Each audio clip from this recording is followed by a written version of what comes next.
Okay, we're continuing to look at identities, and here we're going to look at something called some cofunction identities, and they all come from this idea right here. When we're looking at a triangle, a right triangle where we know we get our sine and we get our cosine from, well, the only difference, there's only two different acute angles in a right triangle. You have an acute angle, and then the other one would be the distance from, not the distance, but the difference between that acute angle and 90 degrees. Like sine of A. Sine of A, of course, would be opposite over hypotenuse. Well, that's going to be the same thing as the cosine of this other acute angle. The sine of A, y over r, is the same thing as the cosine of B. It would be y over r.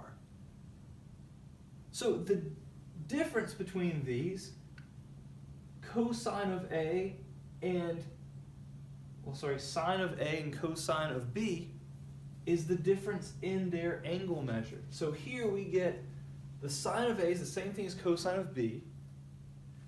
So the sine of A is really the same thing as cosine of 90 degrees minus A, because that would be talking about the other angle.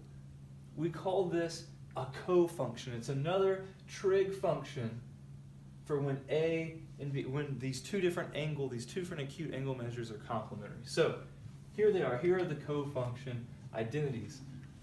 Sine and cosine are cofunctions. So sine is equal to cosine of 90 degrees minus that original angle measure. Of course, 90 degrees in radians is pi over 2.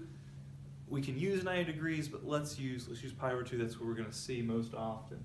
Cosine would be equal to sine of pi over 2 minus that angle. They're related in that way.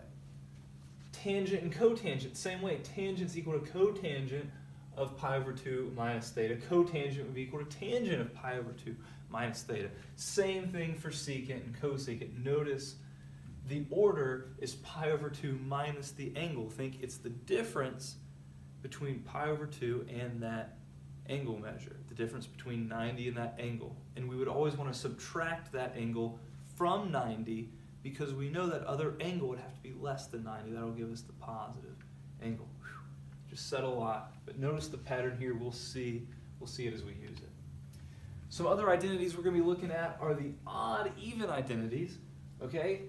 If you go back and look at sine, cosine, tangent, cotangent, cosecant, and secant, you'll notice all of those are either odd or even functions. They're either symmetric with respect to the origin, meaning they're odd, or they're symmetric with respect to the y-axis, which means they're even. And an odd function like sine, remember what the definition of an odd function is. The input, if you put a negative in, you get a negative function. Okay, that was what the odd function, that was one way we could test it, is if we put in a negative, in this case, what are our inputs? Our inputs are angles. If we put in a negative theta, we get a negative sine of theta. It makes the entire function negative. So there are 4 odd trig functions: sine, cosecant, tangent, and cotangent are all odd. They are all symmetric with respect to the origin. So if we have a negative angle, it makes the entire function negative. Notice all 4 of these. These are the odd functions. An even function, when we put in a negative x, that was the test, we put in negative x, it remained unchanged. An even function with respect to the y-axis would remain unchanged. So that is cosine and secant.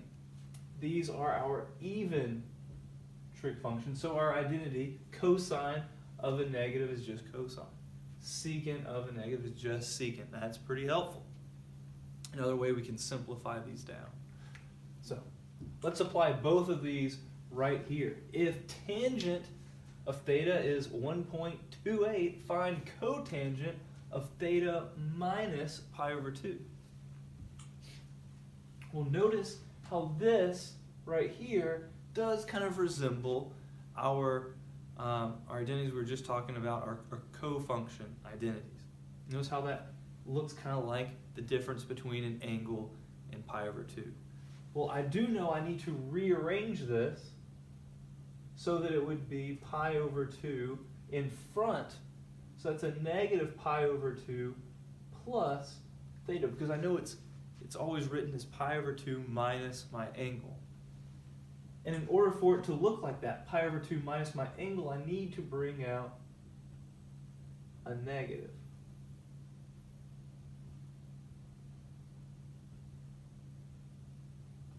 So I'm factoring out a negative there.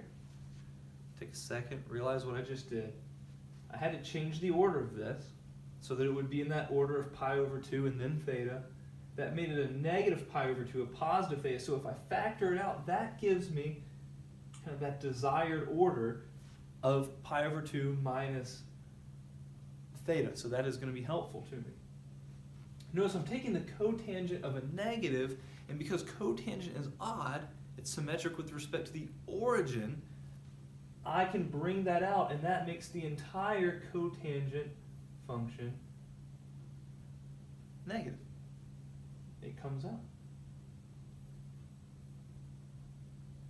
Now I know cotangent of pi over 2 minus theta, that is tangent, because tangent is the cofunction. So we go negative tangent of theta. So we've rewritten this to look like negative tangent of theta, and what is tangent of theta? It's 1.28, so this is negative 1.28. And so we have now simplified down cotangent of theta minus pi over 2, and it looks real nice. It is negative 1.28.